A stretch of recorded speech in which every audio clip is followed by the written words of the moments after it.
gonna start with some unfortunate tennis news. We're gonna start with tennis. What's his name? I can see his name, but I'm trying to remember his name. Holger Rune helped off court after sustaining left Achilles injury in Stockholm. Sad, isn't it? It's very sad. The world number 11, who led Ugo Umberba, said Ugo just has a real hard time against Rune. But saw the rest of his season put in doubt. This was written on the 18th, so there's been an update though. He wrote on his Instagram. Maybe I'll find his Instagram post after this. But yeah, he sustained a Nordic Open semi-final against Ugo. He was going to go to the final. The top seed arrived on court with his left leg wrapped. Apparently, during his quarterfinal, there's some people, some supporters. He was quoted saying that he had He had a hamstring. He played with a painful hamstring in his quarterfinal and whatever, and he still was like, I'm happy to get the win. You know, when you win with a hamstring, you know that you're going to have to play again tomorrow, so you don't have a lot of time to rest your hamstring injury. So yeah, this is him. He wrapped his left leg. He was leading the first set. He got the first set 6-4 and 2-all in the second, holding a break point, pulled up, grimacing following a forehand, and then limping to his player bench and began tearing up as he was consulted by ATP physio. Yeah. So same leg that got a tear. So, yeah, he has been undefeated in 5 meetings with the freshman. His left Achilles calf was officially the reason given for his mid-match retirement or putting the rest of his season in jeopardy. There's no jeopardy here. We're not playing jeopardy. He's normal playing for the rest of the season. He's gonna play. I believe. Wait, this finish first. And then Runa's mom, Anneke. Anneke. Well, Anneke updated via text message. Text message? What, do we all have a phone number? That her son would likely require surgery for a torn Achilles tendon with a recovery time up to 6 months exactly. Runa is scheduled to undergo testing Sunday to determine the severity of the damage. So this is him immediately grabbing his calf as he was walking off. So yeah, and they talk about the other players. I don't care. So let's look at the video real quick of him grabbing his thingy. Not his thingy. My goodness. Like really. Hopefully I have it. I think I deleted it. It's deleted it. Did I? Damn it, man. I deleted it.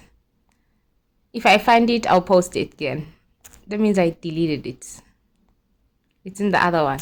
Okay, yeah, that's him grabbing it. It was a very sad moment to witness, even though I didn't watch the match, but I saw the clips, not as soon as it happened, but as soon as it happened. But yeah, it's very sad for him. A lot of people were like, yo, he's gonna be up for the rest of 2026. No, he will not. Achilles tendon lasts very late. It takes 6 months to heal from. Granted, I've never suffered one, but I know a Protea player, South African Protean player, who also suffered one, I think 2 years ago, playing test, and he came back. Yeah, and he came back, I think, in 3 months instead of the 6 months. So yeah. If you have a great team and a great physio and your mindset is sharp and whatever and it's not as severe, you know what I mean, then absolutely you can come back in situations, you know what I mean. So yeah, I wish him the best. Yeah, this is his social media. Let's go to his social media real quick. So Holger confirms he will require an operation on his Achilles injury. The Dane says he will face a while of action after getting injured during his semi-final. So where's his tweet? Okay, this is him. He be crying, you see right here. Immediately a lot of people knew what the injury was. So he's quoted saying, it's going to be a while before I can step on court again. It's tough. I had so much joy. Yeah. Okay, great. My Achilles is broken on the proximal part, meaning I need surgery already next week. And then rehab next week.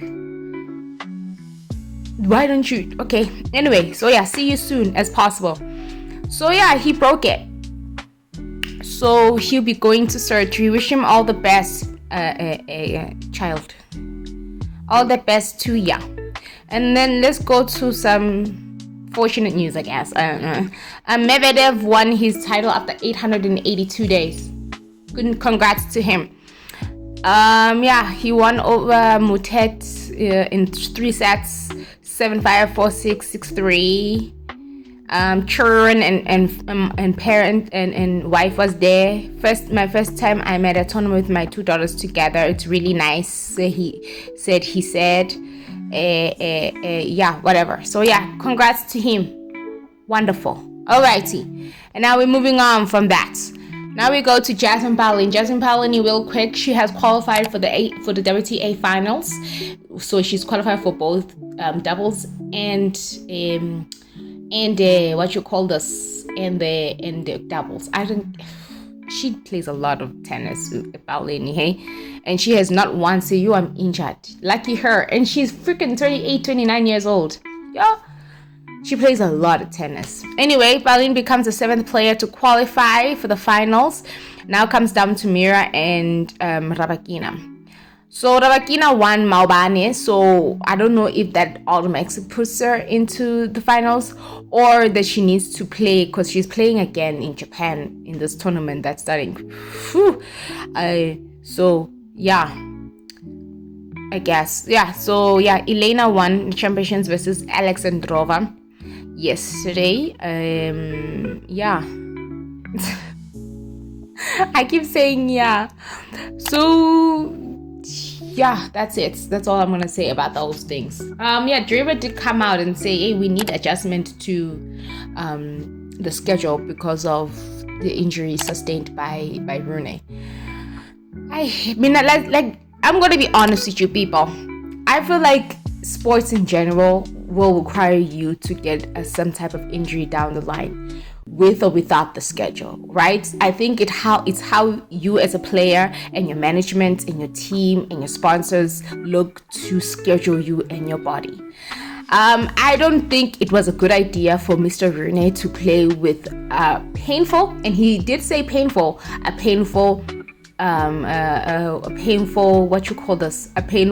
hamstring, because it's just like your body is somewhat like a car. Once something is broken, it can lead to something else and break something else too, or damage something else, you know what I mean? So it's a machine basically. So you have a painful hamstring, you pull through that match and you still play the following day knowing that you're in pain. It will cause another thing in that same ligament to tear or something like that, you know, like a knee or a tendon, Achilles, or like a what you call the ankle, you know what I mean? I get it that you need money. I get it that you need to play a specific number of tournaments. I get it that your sponsors need. I get it. I absolutely get it. But like, at some point, you cannot rely on the ATP or the WTA. I'm so much spraying. You cannot rely on them to try and help you out, guys, because like they're not trying to by any means. Complain. There's so many people that have been complaining about the schedule and they're doing nothing about it. Instead, they're adding days, they're adding more tournaments. Like, add some money, you know what I mean? So yeah, I think now as a 22-year-old, or it doesn't matter if you're a 22-year-old and 18-year-old, I think there's some point you have to sit down with your team and be like, okay, I'm gonna take a week off to recuperate. I'm gonna take 2 weeks off. I'm gonna play six kings and earn some $6 million instead of playing these indoor tournaments. You know what I mean? I don't know. Because they keep on saying, hey, we need to adjust it. Sure, you can adjust it. You can. But they're not listening to you guys. So now as players, you need to come up with something. to maybe retaliate so they can finally listen to you. That's not stupid, but that lawsuit that what's his name, Djokovic has in America.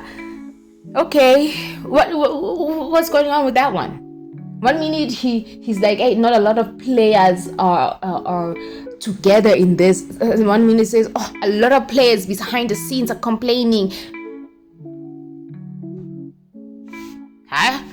Anyway, let's move on. So the tournaments that are live this week so far are these 4: Swiss, Easter Bank Open, Almandi Open. That's actually ended. It ended.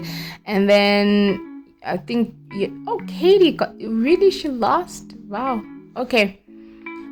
So yeah, these are the things. This is the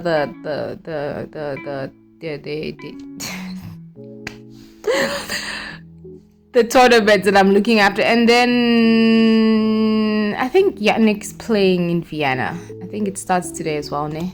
I think so. I think it starts today. I can't see it here, but apparently it's not live yet. No, yeah, here it is. It's Swiss. It's an indoor. It's Swiss indoor Basel. Yeah, it's in Switzerland. Broiski, Muller, Mensik is there. Oh, Mensik is there. Cool. Okay. Let's see. Amatros real quick because I'm wasting time now. Okay. So it's, oh no, this is the Fritz. Okay, Fritz is here. So he's the first seed.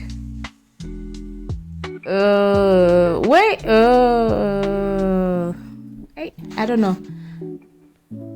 I thought he's playing. Anyway, okay, yeah. So that's tennis.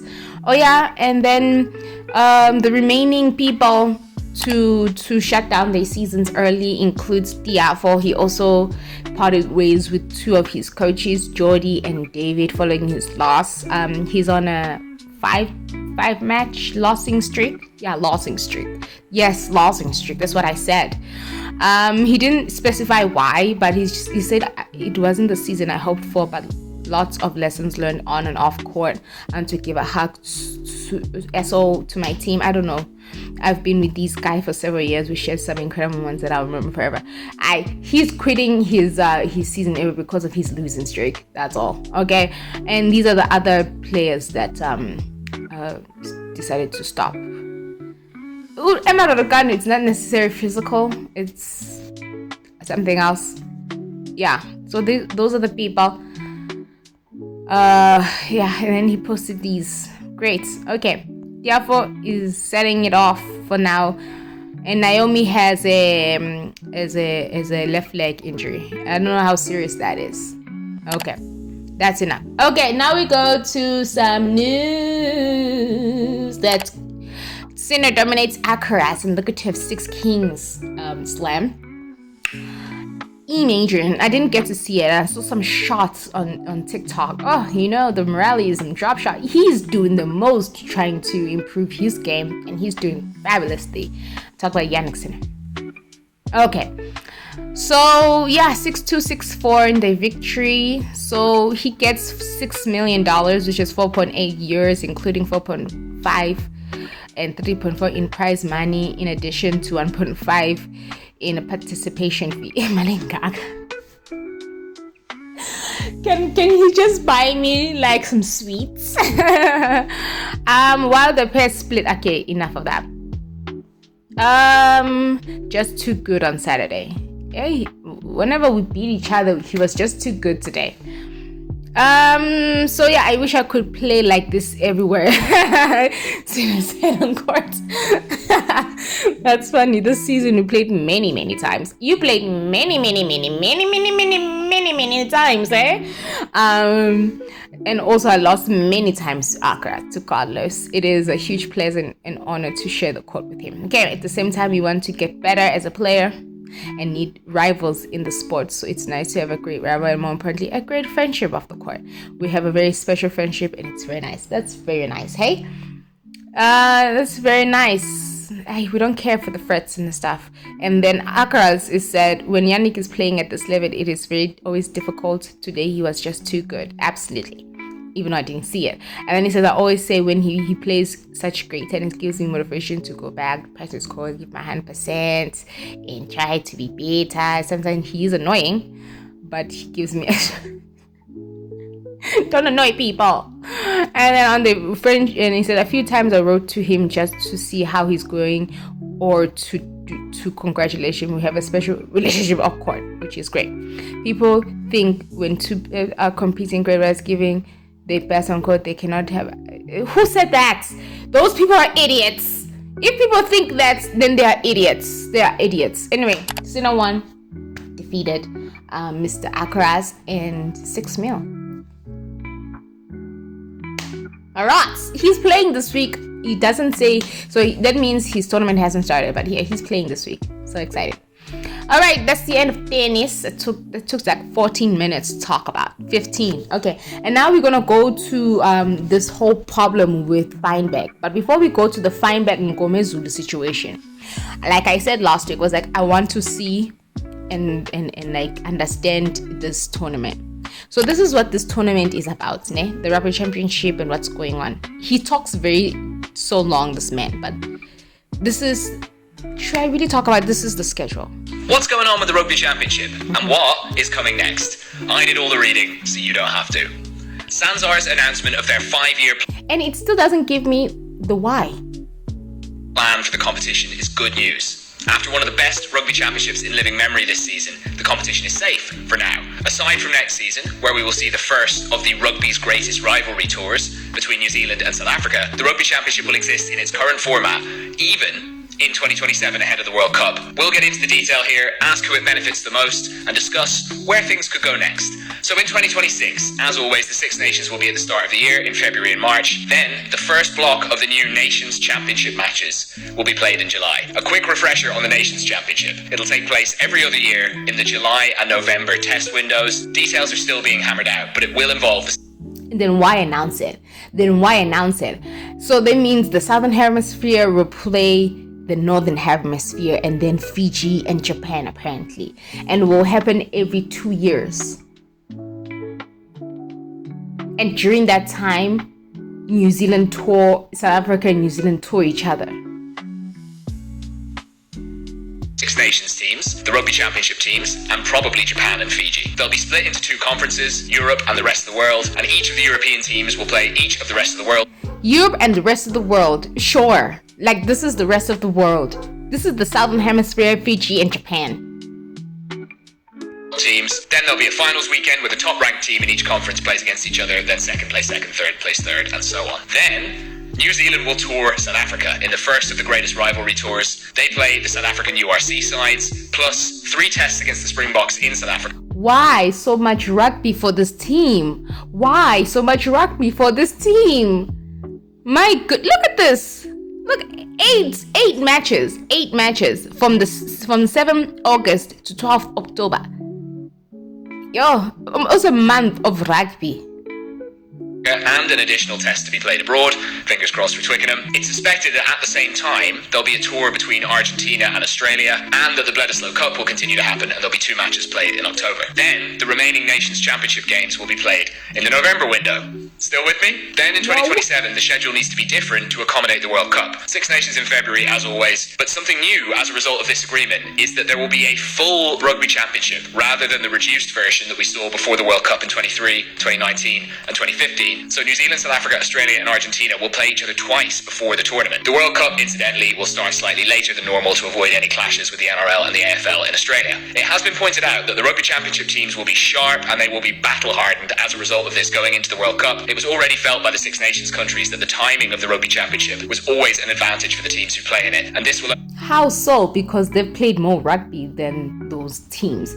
I get that when you have match fitness behind you before a World Cup, it does bold wonders for you, but at what certain degree? Because you're still battered physically. There might even be some injuries along the way during that Rugby Championship. How is that? Just say that the Southern Hemisphere rugby is superior. only increase that feeling. But I do think the flip side is you got to play 6 really tough games, and the injury rate will be attritional for everybody involved. Exactly. Then the Rugby World Cup will kick off in October, November. Then in 2028 we go back to the Six Nations, the Nations Championship, and a full Rugby Championship. In 2029 there's a Lions Tour, so there's no Nations Championship, but the Six Nations and the Rugby Championship carry on as normal. We get the Autumn Internationals as well. Then in 2030 the Greatest Rivalry Tour is on again. It's going to happen every 4 years, so there's no Rugby Championship, and the Nations every 4, not every 2 years. Okay, stupid. Championship returns. So you might think that's enough change, but one man doesn't agree. Rassie Erasmus. Yeah, then he goes into Rassie Erasmus and his his opinions on it. Still doesn't give me the why though. Why are we doing it? I don't know. But yeah, that's it. That's the whole process. Okay. I don't know. Honestly, I don't know. More rugby, less rugby. Where's the 360? They like to announce things in rugby universe without spacing everything out. Anyway, now we go to the Fineman Ngome Zulu situation. The Fineman Ngome, I didn't want to talk about this, but I was like, you know what? A lot of people are talking about it. So let's talk about it a little bit. So Sasha Feinberg Ngome Zulu, he's in the towel. This happened like 2 weeks ago now. I saw a clip of him doing something like this, but apparently he has an attitude problem. So during his match with URC, which match was it? I forgot which team it was. Round 3, there was some drama. He got into a fight with Plumtree. Oh my goodness, with Plumtree. This is the situation. Zulu scrambling back. He heard that the possibility of the 50-22 was on, but the ball set up nicely. Caught a little bit late there. Tame Plumtree, who's putting himself about. He's got to be careful. He's already been in the bin once. You know, with this situation, he kicks the ball for a line out or whatever it is, for a clear or whatever, and this man just like antagonizes him. He seems like he's antagonizing the poor kid, right? But like, if someone can rattle you so easily that you decide to do this to him, you do need an attitude situation. You need to have a little more thicker skin, right? Because he's literally antagonizing. In this situation, he's antagonizing you. There's some people in the comments saying, he's been like this, he's been a nuisance throughout the whole game. So he got tired of it, Ngome Zulu, Sasha. But like, if he's gonna rattle you like this, it's a problem for you, attitude wise. But do I say he has to be crucified? No, I don't think he has to. I think his first incident, but apparently he's getting too big for his shoes because he was compared to this one of greats in New Zealand, fly half. I forgot his name. I forgot his name. It's blocking out. But like, apparently he's getting too big for his shoes. You know what I mean? So I'm like, why? Like, why crucify this poor man? He's 23 years old, but then you can't send Sasha into the sin bin. He's the golden child. You're involved in another situation in the first 6 minutes. You calm down. I don't change that. I'm speaking, so that's fine. I don't want to change the outcome. So you and I would have managed. So yeah, that's it. I don't know. I feel like it's blown out of proportion, personally, honestly. Yes, he does need a little bit of an attitude situation. He needs to calm down. I don't think someone should rattle him that much to the point that he can afford to not play anymore. But apparently there are some fans saying it's racial bias. There's this one man who's a rugby critic. He's on TikTok. I watch some of his videos whenever the Springbok play, right? Where is it? He's quoted saying, "I don't think anyone needs to have a chat because the country is chatting. Every single social media platform is all about Sasha and his bad attitude. It's going to catch up to him very quickly. It's just a once-off thing." You know what I mean? Yes, how he handled it was probably like not the coolest.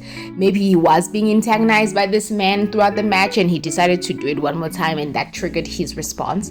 But I don't think it's such a horrible thing where he kicked him in the eye or he gouged, put fingers in it. No, he just retaliated because he felt antagonized by this player, right? So it's just a matter of being superior to one person and thinking that Rassie Erasmus is going to be like, drop Sasha due to this one incident. He is the coach. You are not. You just support a South African fan that has his own opinion, which is great for you. But like, to say good Rasmus is not going to pick him just because of this incident, it's ridiculously stupid. These children, he's put into this situation. He has a lot of things in his show. He has a lot of hate, a lot of love, a lot of attention. There's no need for you to start acting like he created the greatest sin of all time, where now he should be dropped from the Springbok team just because he did that on the field. No, he performs. Yes, there's some points where he can be a little selfish, or maybe he's a little greedy when it comes to the ball and trying to run for every play, but it doesn't mean he has to be dropped just because of you saying it. But this is what he said. Let me see. Dobson, he doesn't have a choice but to pick Sasha. Yeah. Like, you need him in your union, in your franchise.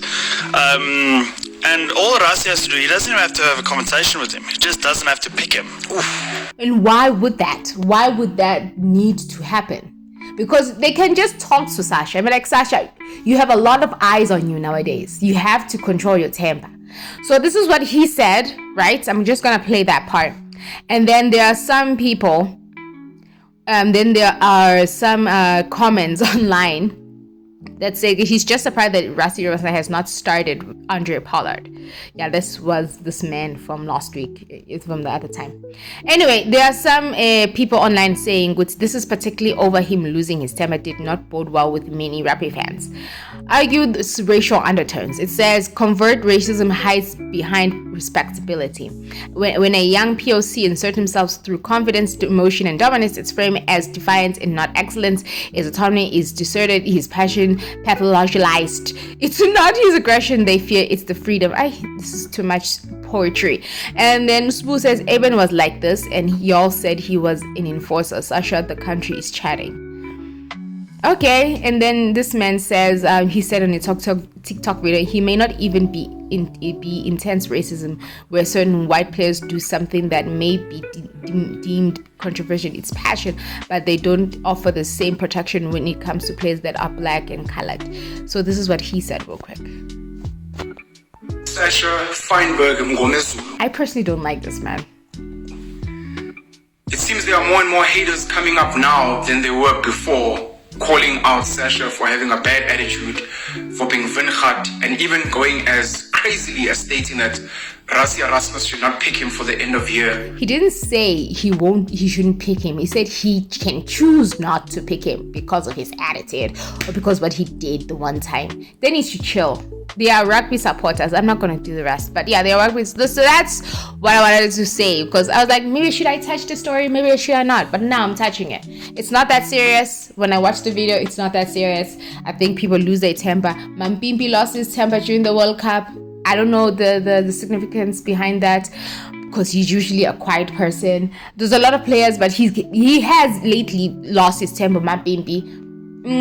So yeah, I don't know if is it racial bias or not, or maybe I'm just being colorblind. I don't know, but I do feel like it can be justified how he reacted. Maybe this man did antagonize him throughout the match, and that was his last. Maybe he said something to him. So I don't know. The pressures of playing rugby in the Euro, playing international, it's not easy. And for someone to just say, Rassi cannot just pick him. You need to chill. You need to calm down. Okay, we need to calm down. So yeah, that is rugby. So yeah, they're playing a few games before the international break. But yeah, that's bad attitude. That's that. Okay, now we're moving on to Premier League. I'm just gonna say this and say this once: Liverpool lost.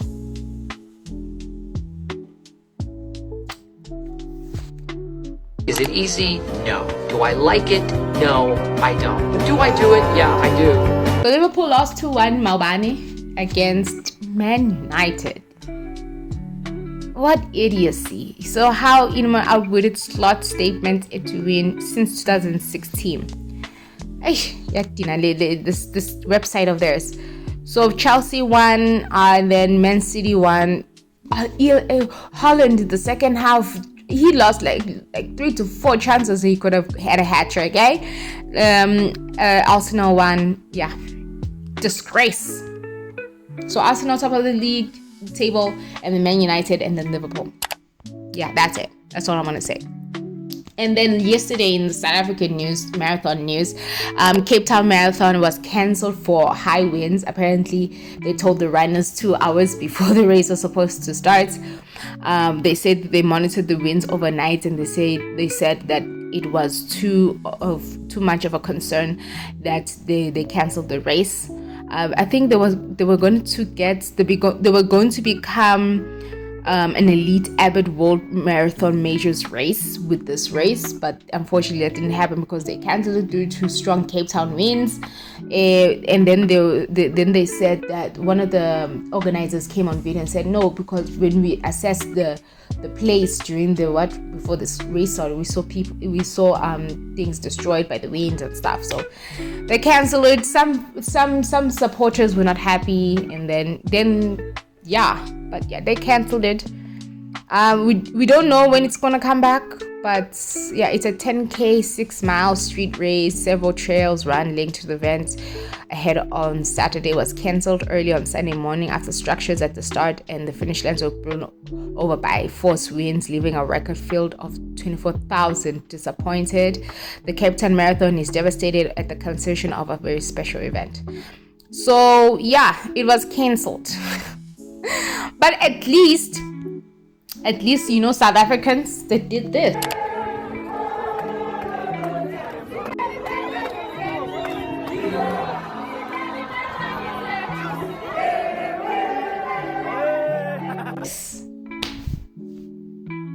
We still made it fun. Some still ran at sea points. They created their own marathon, in some shape or form. So yeah, we can never cancel out the South African spirit. So they decided to run themselves. I think, you know what I mean? Why not run or go for a cocktail in your running outfit? Like, I was supposed to run the Cape Town Marathon, but I'm here.